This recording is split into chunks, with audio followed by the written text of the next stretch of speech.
사사기 20장 35절에서 48절 말씀까지 보도록 하겠습니다. 여호와께서 이스라엘 앞에서 베냐민을 치심해 당일에 이스라엘 자손이 베냐민 사람 2만 5천 명을 죽였으니 다 칼을 빼는 자였더라. 이에 베냐민 자손이 자기가 패한 것을 깨달았으니 이는 이스라엘 사람이 기브아에 매복한 군사를 믿고 잠깐 베냐민 사람 앞을 피하매 복병이 급히 나와 기브아로 돌격하고 나아가며 칼날로 온 성읍을 쳤음이더라. 처음에 이스라엘 사람과 복병 사이에 약속하기를 성읍에서 큰 연기가 치솟는 것으로 그누를 삼자 하고 이스라엘 사람은 싸우다가 물러가고 베냐민 사람은 이스라엘 사람 30명 가량을 쳐 죽이기를 시작하며 이르기를 이들이 틀림없이 처음 싸움같이 우리에게 패한다 하다가 연기 구름이 기둥같이 성읍 가운데에서 치솟을 때 베냐민 사람이 뒤를 돌아보매 온 성읍에 연기가 하늘에 닿았고 이스라엘 사람은 돌아서는지라. 베냐민 사람들이 화가 자기들에게 미친 것을 보고 심히 놀라 이스라엘 사람 앞에서 몸을 돌려 광야길로 행하였으나 군사가 급히 추격하며 각 성읍에서 나온 자를 그 가운데서 진멸하니라. 그들이 베냐민 사람을 에워싸고 기브아 앞 동쪽까지 추격하며 그 쉬는 곳에서 짓밟음에 베냐민 중에 엎드려진 자가 18,000명이니 다 용사더라. 그들이 몸을 돌려 광야로 도망하였으나 림몬 바위에 이르는 큰 길에서 이스라엘이 또 5,000명을 이삭 줍듯 하듯 하고 급히 그 뒤를 따라 기돔에 이르러 또 2,000명을 죽였으니 이날이 베냐민 사람으로서 칼을 빼는 자가 엎드러진 것이 모두 25,000명이니 다 용사였더라. 베냐민 사람 600명이 돌이켜 광야로 돌아가며 하여 림몬 바위에 이르러 거기에서 넉 달 동안을 지냈더라. 이스라엘 사람이 베냐민 자손에게로 돌아와서 온 성읍과 가축과 만나는 자를 다 칼날로 치고 닥치는 성읍은 모두 불살랐더라. 아멘. 오늘 이 말씀을 가지고 화는 더 큰 화를 부릅니다 라는 제목으로 같이 은혜를 나누기로 합니다. 현대인들을 정신적으로 고통스럽게 하는 것이 무엇입니까? 제가 볼 때는 이 시대에는 두 가지라고 생각을 합니다. 첫째는 우울증과 둘째는 분노입니다. 다른 어느 시대보다 지금 현대인들 가운데 우울증 환자가 많습니다. 또한 분노는 자기 자신뿐만 아니라 주변 사람과 가정을 파괴하고 있습니다. 예수님께서 천국 비유에서 밤에 사단이 가라지에 씨앗을 뿌린다라고 말씀하신 것처럼 우리의 마음속에 뿌리고 있는 것이 사단이 뿌리고 있는 감정의 씨앗이 무엇입니까? 우울증과 분노의 감정의 씨앗을 심겨두어서 우리의 정신들을 혼미하게 만들고 있습니다. 우울증은 마치 깊은 바닷속으로 거대한 돌덩어리 하나를 가슴에 안고 끊임없이 가라앉는 사람과 같습니다. 우울증은 나중에 자기 자신을 죽이죠. 그러나 분노는 토네이도와 같습니다. 토네이도가 지나간 자리에는 남은 것이 하나도 없습니다. 다 파괴되고 뿌리조차 뽑히죠. 토네이도의 위력은 경험해 본 사람만이 알죠. 분노는 토네이도와 같이 주변 사람들을 죽이고 파괴합니다. 지금 이 시대에는 우울증으로 고통하는 사람이 많고 분노 조절이 안 되어서 가정과 사회와 교회를 파괴하는 사람들이 많습니다. 저와 여러분은 어떠하신지요? 특별히 분노 조절을 잘 하시는지요? 생각보다 화를 잘 내고 화를 조절하지 못하여 진짜 화를 부르는 사람들이 많습니다. 가정에서나 비즈니스 가운데 분노 때문에 가정이 힘들거나 비즈니스가 망하는 경우를 보게 됩니다. 오늘 본문에는 이스라엘 11지파 사람들과 베냐민 지파 간의 전쟁이 나옵니다. 도저히 상대가 되지 않을 것처럼 보였던 베냐민 지파 사람들이 기브아 성에서 2번이나 승리를 합니다. 이스라엘 11지파 사람들은 2번의 전쟁을 통해서 4만 명이나 죽습니다. 세 번째 전쟁에서도 이스라엘 자손들이 쓰러지자 자만한 베냐민 지파 사람들이 기브아 성을 비우고 추격을 하죠. 결국 이스라엘 자손들이 기브아 성을 불태우고 베냐민 군인 2만 5천 명을 죽입니다. 겨우 살아남은 베냐민 사람 600명은 광야로 도망하여서 림몬 바위에 숨죠. 왜 이렇게 치열하게 싸우게 되었을까요? 이런 치열한 전쟁의 원인이 무엇입니까? 형제 간에 싸우는 이유가 무엇입니까? 정말 이렇게 치열하게 싸워서 서로를 죽여야 했을까요? 이미 살펴본 대로요. 한 레위인이 베들레헴 출신의 첩을 얻었습니다. 친정집으로 도망간 찹을 집으로 데리고 오다가 베냐민 지파 사람들이 사는 기브아 성에서 하룻밤을 유숙했어요. 이때 기브아의 불량배들이 그 집을 에워싸고 이 레위 사람을 불러내어서 관계를 하고자 했습니다. 이때 이 레위 사람이 자기는 안 나가고 어떻게 합니까? 찹을 강제로 끄집어내어서 이 불량바들에게 주죠. 결국 이 찹은 밤새도록 괴롭힘을 당하고 죽습니다. 그리고 이 레위 사람이 새벽에 일찍 일어나서 보니까 찹이 죽어 있는 거예요. 집으로 찹의 시신을 가지고 가서 12조각으로 나누어서 각 지파에게 보내죠. 이에 미스바에 이스라엘 총회가 모이게 됩니다. 무려 40만 명이 모여요. 왜요? 이스라엘 안에 이런 악행이 있다는 것으로 분노하는 거죠. 한 레인이 자신의 찹이 죽은 것으로 분노하였습니다. 그 분노로 무엇을 하였습니까? 찹의 시신을 12조각으로 나누어서 각 지파에게 보내요. 이에 이스라엘 11지파 사람들이 분노합니다. 분노하는 마음을 가지고 무려 40만 명이 이스라엘 총회에 모였습니다. 베냐민 사람과의 전투 기브아 성 첫 전투에서 누가 선봉에 서서 베냐민 사람들과 싸웁니까? 누가 가장 먼저 싸워요? 유다 지파가 싸워요. 왜 유다 지파 사람들이 베냐민 사람들을 징계하는데 앞장을 설까요? 기브아 성에서 죽은 찹의 출신이 어디예요? 어디죠?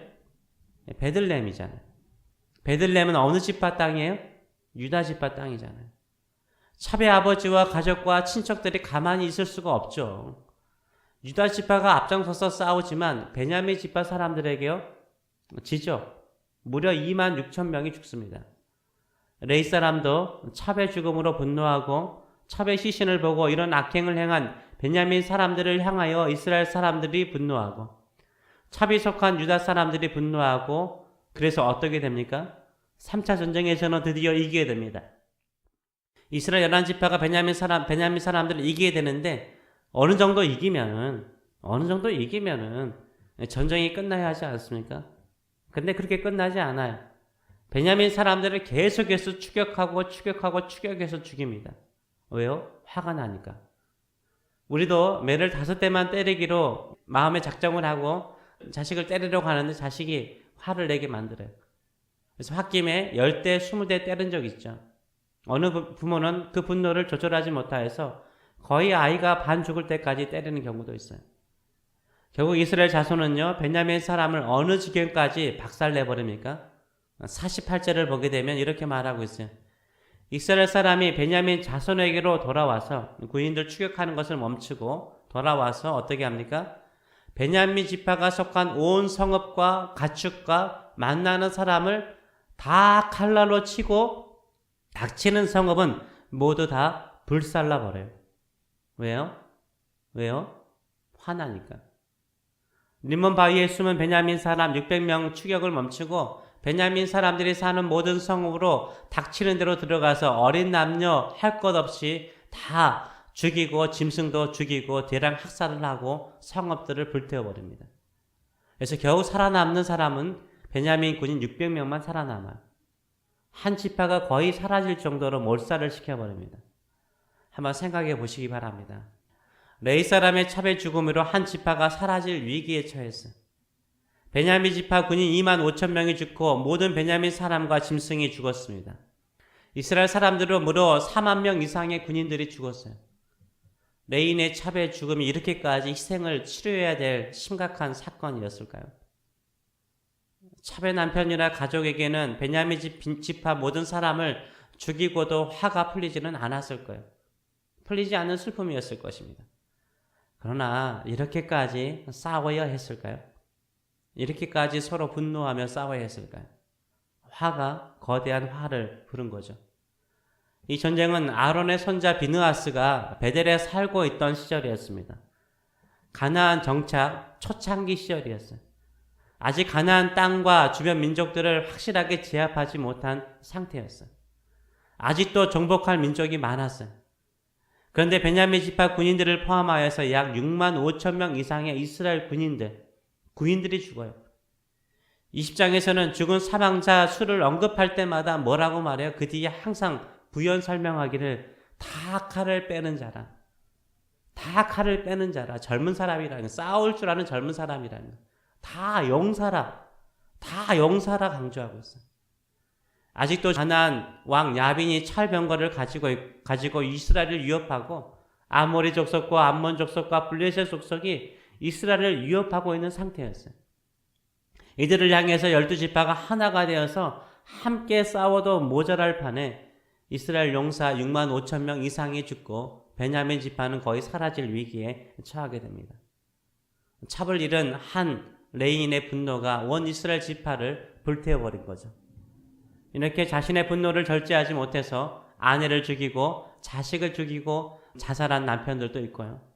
이렇게 자신의 분노를 절제하지 못해서 아무런 죄가 없는 수많은 사람들에게 총질하는 사람들도 있습니다.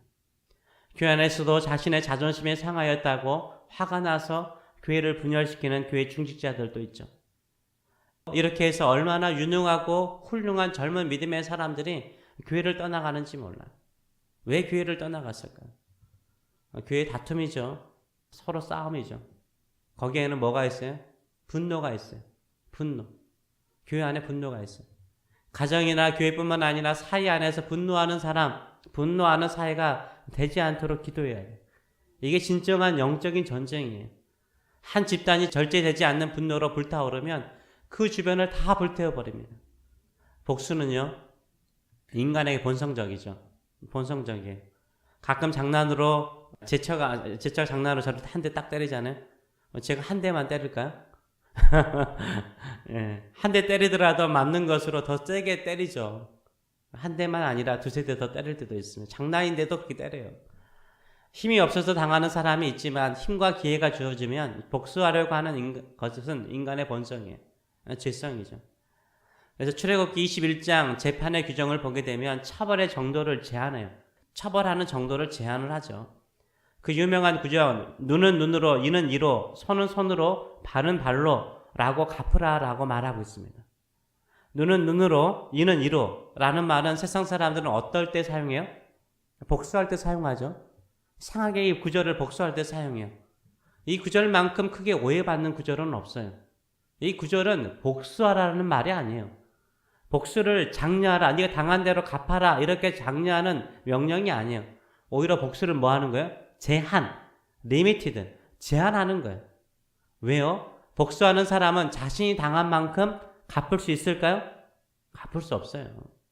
복수하는 사람은요, 자신이 당한 것 이상 수십 배, 수백 배로 갚으려고 해요. 그래서 눈은 눈으로, 이는 이로 복수를 제한을 한 거예요. 리밋하는 거예요. 그 이상을 복수하지 말라는 거예요. 근데 인간이 그렇게 할 수 있을까요? 못해요. 복수하기로 마음 먹는 사람은 분노로 가득해져요. 분노는 불태워버린다. 분노로 가득해요. 화가 난 사람이요. 화가 난 사람이 당한 만큼 갚지 못하고 당한 것에 수백 배로 갚아버려요. 실제로 눈은 눈으로, 이는 이로 갚으라는 말은 복수의 정도를 제한하는 것으로 오히려 복수를 하지 말라라는 본질적인 의미를 가지고 있어요. 왜요? 당한 대로 갚으려고 하면 더 큰 죄를 짓기 때문인 거예요. 더 큰 죄를 짓기 때문이에요. 그래서 예수님은 마태복음 5장 38절과 39절에서 분명하게 말씀하시죠. 또 눈은 눈으로 이는 이로 갚으라 하였다는 것을 너희가 들었으나 나는 너희에게 이르노니 악한 자를 대적하지 말라. 누구든지 네 오른편 뺨을 치거든 왼편을 돌려대며 라고 말하고 있어요. 눈은 눈으로 이는 이로 갚지 말라. 이거 하지 말라는 거. 이거 하지 말라는 거예요. 예를 들게 네 오른편 뺨을 치거든 왼편도 돌려댈래요. 여러분, 상대방이 나의 오른쪽 뺨을 때렸어요. 그러면 상대방은 어느 손으로 치는 거야? 그렇죠. 왼손으로 쳤겠죠. 근데 왼손으로 때려야 맞는 거잖아요. 근데 이스라엘 사람들은 왼손을 쓰지 않죠. 뭘로 때렸을까요? 오른손으로 때렸겠죠. 그럼 오른손은 어디로 때렸을까요? 이쪽으로 때렸을까요? 등 쪽으로 때렸을까요? 등으로 때렸죠. 등으로 때리면 더 모욕적인 거예요. 이게 모욕적인 거예요. 오른쪽 뺨을 때렸다는 것은 모욕을 줬다는 거예요. 모욕을. 감정의 분노를 일으키는 거죠. 그래도 하지 말라는 거예요. 오히려 대적하지 말라, 싸우지 말라라고 말씀하세요. 그냥 당하면서 사는 것이 마음 편하고 죄짓지 않는 거라는 거예요. 그런데 이렇게 당하면 살 수 없게 만드는 감정이 무엇입니까? 더 큰 죄를 짓게 만드는 감정이 무엇입니까? 바로 분노예요. 내 마음에 타오르는 분노예요. 분노는 더 큰 화를 가져옵니다. 화가 날 때 저는 제안하기를 딱 1분만 기도하세요. 눈 감고 딱 1분만 기도하세요. 10분 기도하라는 말은 아니에요. 5분 기도하라고 하지 않습니다. 딱 1분만 눈 감고 기도하세요. 주님, 내가 이런 일로 화가 납니다. 분노합니다. 이 일로 내 감정을 컨트롤할 수 없습니다. 성령께서 내 마음을 다스려 주시옵소서. 그 자리에서 딱 눈 감고 1분만 기도하세요. 화가 나서 기도도 안 나오세요? 그러면 주기도문 3번만 딱 하세요. 주기도문 한번 다 보면 시험에 들지 말게 하옵시고, 이게 마음에 걸려요. 시험에 들게 하지 마옵시고. 시험에 들게 하지 마옵시고, 이게 통과됐잖아요. 그 다음 구절이 뭐예요? 다만 악에서 구하옵소서. 또 거기서 걸리는 거예요. 기도가 간절해질 수밖에 없고 감정을 컨트롤할 수 있어요. 될 수 있으면 화를 내지 마세요. 화를 내서 절대 소원을 이루지 못해요. 오히려 오늘 본문에 나와 있는 것처럼 나뿐만 아니라 수많은 사람들의 마음을 다치게 하고 파괴할 것입니다. 분노 속에 살고 있는 수많은 사람들을 분노에서 자유케 하시고 모든 시험과 악에서 지켜 보호하시도록 늘 기도하시며 오늘도 분노로 사는 인생이 아니라 사랑과 은혜로 살아가시는 저 여러분 되시길 축원합니다. 기도하겠습니다.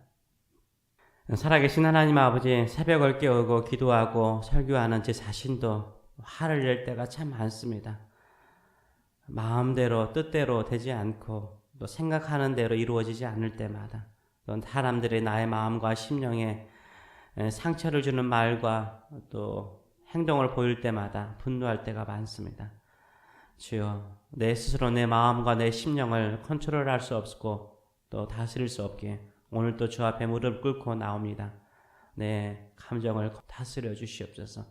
오히려 선한 마음, 또 은혜의 마음, 사랑의 마음으로 승리하게 하여 주시옵소서. 복수하며 갚으며 분노하며 파괴하는 것보다는 사랑하고 은혜를 베풀고 긍휼을 베풀고 또 늘 배려하며 믿음으로 승리하는 저희들의 삶들이 될 수 있도록 은혜 도와여 주시옵소서. 감사드리며 예수님의 이름으로 기도합나이다. 아멘.